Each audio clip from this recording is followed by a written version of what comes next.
आणि जीएसटी मागे घेण्यासंदर्भात इंडिया आघाडीनं संसदेबाहेर आंदोलनाला सुरुवात केलेली आहे। आई बाबा होण्याचे स्वप्न अजून पूर्ण झाले नाहीत का? आई बाबा होण्याचे तुमचे स्वप्न पूर्ण करा अपोलो फर्टिलिटीद्वारे। मोफत सल्ल्यांसाठी कॉल करा 9953959370। गुड्स अँड सर्व्हिस टॅक्स मागे घेण्यासंदर्भात इंडिया आघाडी आता आक्रमक झाली आहे आणि संसदेबाहेर आंदोलन सुरू करण्यात आलंय।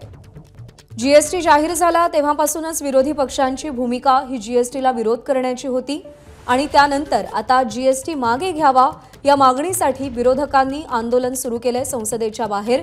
यामध्ये वर्षा गायकवाड दिसतायत, राहुल गांधी सुद्धा दिसतायत।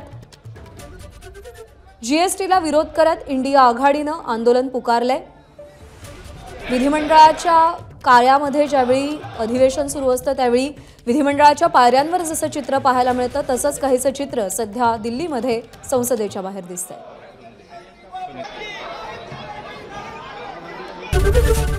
एबीपी माझा, उघडा डोळे बघा नीट।